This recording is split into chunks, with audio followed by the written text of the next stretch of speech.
আসসালামু আলাইকুম। আশা করি সবাই অনেক অনেক ভালো আছেন। Welcome to Tech Learning House. আজকের এই ভিডিওতে আমরা আলোচনা করব আপনারা যারা বাংলাদেশ পুলিশ কনস্টেবল আবেদন করছেন, তারা লিখিত পরীক্ষার জন্য যারা নিজেকে প্রস্তুত করতে চান, তারা অবশ্যই আজকের এই ভিডিওতে দেখানো 15টি প্যারাগ্রাফ অবশ্যই ভালোভাবে পড়বেন, তাহলে ইনশাল্লাহ ভালো একটা মার্কস আনসার করতে পারবেন। তাহলে চলুন কথা না বাড়িয়ে আমরা মূল ভিডিওতে চলে যাই। প্রথম প্যারাগ্রাফ, রোড অ্যাক্সিডেন্ট, তারপর হচ্ছে drug addiction, your village, 4 number winter morning, 5 number my family, 6 number social media, এটা অনেক অনেক important. 7 number student life, 8 number discipline, এটাও অনেক important.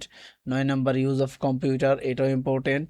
11 number rivers of Bangladesh, 11 number traffic police, তারপর হচ্ছে environment pollution, the independent day of Bangladesh, traffic jam, uses and abuses of Bangladesh. এই 15টা গুরুত্বপূর্ণ প্যারাগ্রাফ বাছাইকৃত, যা থেকে আপনারা সম্পূর্ণ কমন পেতে পারেন। তো এই ছিল হচ্ছে আজকের মূল ভিডিওটি। যদি ভিডিওটি ভালো লেগে থাকে তাহলে অবশ্যই চ্যানেলটিকে সাবস্ক্রাইব করে পাশে থাকবেন। ধন্যবাদ।